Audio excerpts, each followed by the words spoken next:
c'est vrai que le théâtre, quand moi j'étais encore en humanité, c'était très blanc. Et voilà, parce que c'est comme ça, parce que c'est une culture du théâtre et que je me reconnaissais pas.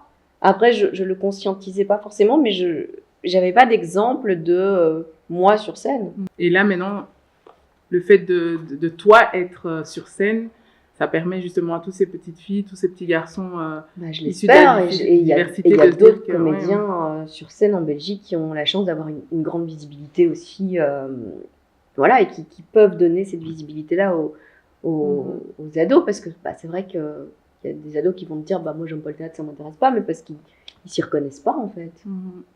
Oui, donc moi je pense que c'est bien que ça change. C'est bien que ça change, tout à fait. Mais maintenant, il faut trouver plus de place pour pouvoir justement jouer toutes ces pièces de théâtre qui sont mises sur pied par les gens de la diversité. C'est vrai, quand on voit les anglo-saxons, quand on voit certaines séries comme les Chroniques de Bridgerton, c'est génial. Alors évidemment, c'est pas historiquement vrai, mais c'est ce pouvoir du cinéma qui permet justement cette diversité d'exister et qui permet justement de dire en fait c'est génial, parce que moi, quand j'ai commencé, je rêvais moi de tourner des films dans Versailles avec des robes, des crinolines, des perruques. Des films d'époque, quoi. Je me suis vite rendu compte que ça allait pas être possible, parce que là, historiquement parlant, c'était pas bon. Je pouvais faire la paysanne éventuellement, mais l'aristocrate. Ou la servante.